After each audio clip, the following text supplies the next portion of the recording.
Magandang araw po. Welcome po sa aking channel of 9TV. Patalasasan po, meron po ba kayong mga properties na napapabayaan or non-performing assets?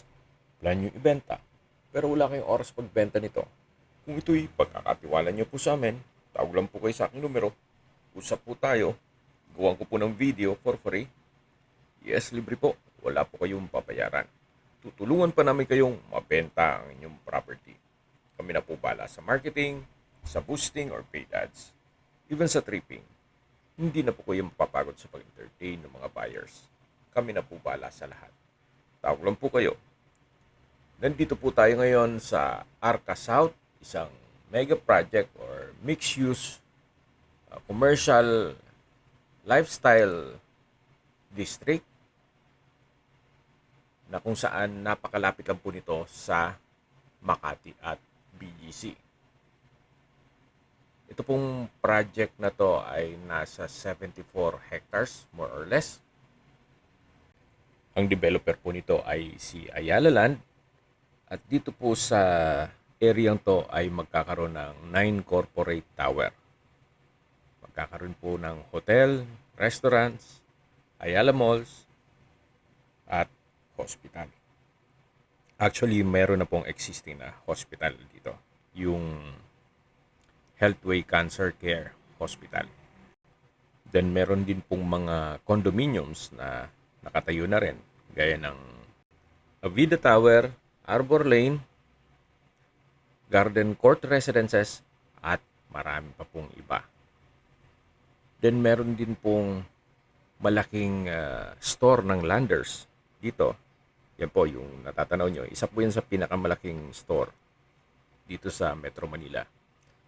At magkakaroon din po ng regional mall. At ang kaganahan po dito, dito rin po ang itatayo ang Taguig Integrated Terminal Exchange. Isang transport hub na mas malaki pa po sa PTEX o Parañaque Integrated Terminal. Paganda po ng disenyo, meron po mga open space, parks and playgrounds. Then ito pong daan ay 4-lane. So marami pong mag-invest po dito. Gawa ng congested na po sa Makati at sa BGC. So ito na po yung next BGC ng South. So, kaya naman po na ipakita ko sa inyo itong Arca South. Gawa ng meron po tayong bagong video presentation. Isang residential property na meron pong 3 parsela ng lupa with different titles. Pero ang plano nung magpamilya, they're selling as a whole property. Pero pwede nating i-negotiate kung sakali man na ang kaya nyo ay yung isang parsela lang. So imagine, dito sa area ng Arca South ay magkakaroon ka ng isang property na pwede pong paglagyan ng apartment building. Para sa mga magiging empleyado po dito, yun po ang magiging market nyo.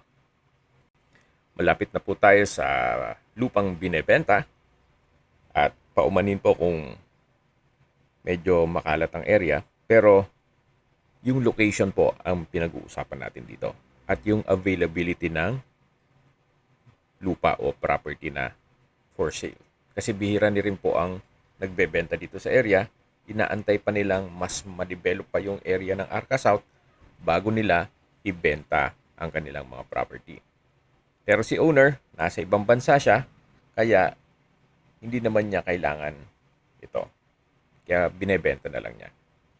So ito po yung isang parsela ng lupa na may sukat ng lupa na 207 square meters. So nakabukod po ang titulo nito. At hanggang sa dulo po yan. Then yung pangalawang parsela ng lupa naman ay 197 square meters more or less. Titulado din po. At yung pangatlong parselang ng lupa naman ay 207 square meters din po. So, 3 parsela pong ng lupa ito na magkatabi. So, nasa 600 square meters more or less po itong lahat. Gaya po nang nasabi ko, kung sakali man na ang kaya nyo lang ay yung isang parsela lang, pwede naman po tayong makipag-negotiate. Meron pong mga maliit na structure dito na pinapaupahan nila. Pero wag niyo po masyadong pansinin yung mga structure. Pinakita ko lang po ito para alam niyo kung anong meron dito sa loob. Ang ikonsidera ninyo dito ay yung lokasyon ng property na kung saan nasa likod lang po ito o katabing-katabi lang po ito ng Arca South. Sa mga investors po dyan, siguro na-visualize nyo naman kung anong meron sa Arca South Mega Project. Sa ngayon, medyo hindi nyo ganong ma-appreciate. Gawa ng hindi ganun kalinis yung area. Yan po, natatanaw nyo yung building sa kabilang side. Yan na po yung Arca South. Imagine kung magkakaroon ka ng apartment building dito. Then, hindi ka na po mahirapang maghanap ng mga tenant para sa inyong apartment business. Habang pinagmamasdan nyo po itong kapaligiran, pag-usapan na natin ang distance, location at travel time. So mula po sa Arca South, ang distance is 2 kilometers lang po. Then ang travel time is 4 minutes.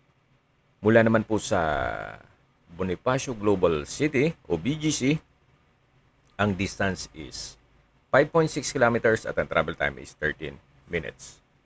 Mula naman po sa Makati Business District, ang distance is 9 kilometers at ang travel time is 18 minutes. Mula naman po sa MOA, ang distance is 11.8 kilometers at ang travel time is 25 minutes. Mula naman po sa airport, ang distance is 8.3 kilometers at ang travel time is 22 minutes. Okay, balik po ulit tayo dito sa Arca South. So kung nabivisualize nyo po, once na ma-develop po ito, kung gaano ka in demand ang magiging apartment business or gawan mo ng commercial space sa baba. Gawan ng yung mga can't afford naman po dito sa Arca South, kasi pag develop na po ito, may lasa na ang mga presyo dito. At ang lote naman po dito, hundreds of thousands per square meter na po. Kahit pre-selling pa lang. Anyway, yan po, tunghayan nyo po ulit itong Arca South at pag-usapan na natin ang presyo nito. Binebenta po ito ni owner sa halagang 60,000 pesos per square meter. Net. Ibig pong sabihin, si buyer po ang sasagot sa lahat ng taxes at expenses with regards to documentation. Kung may mga katanungan po kayo, tawag lang po kayo sa aking numero. At sa mga kababayan naman natin na sa ibang bansa, meron po akong Telegram, sa mga iPhone user man iMessage, meron din pong Imo, Skype, Viber at WhatsApp. Same number lang po, 0917-316-3399. Sa mga nagtatanong naman po ng aming Facebook, meron po aming Facebook page na Nov9 TV at Facebook Reels Video. Meron din pong TikTok at Instagram. May ibang YouTube channel po kami na The Nov9 TV channel at Nov9 TV Listings. Sana po naibigyan nyo ang video presentation. Paki-like and subscribe na lang po sa aking channel para ma-update din po kayo sa aking future listings. Kung sakali po hanap nyo yung mas malaking sukat na lupa, meron din po kami ibang listings na pwede nyong pagpilian. Huwag po kayo mag-atubiling tumawag sa amin, then let us know your budget para malaman namin kung anong property pwede namin i-alok sa inyo. Sa lahat pong viewers, subscriber at nagtiwala po sa amin, salamat po sa suporta. Ingat po kayo lagi at yung pamilya. Maraming salamat po.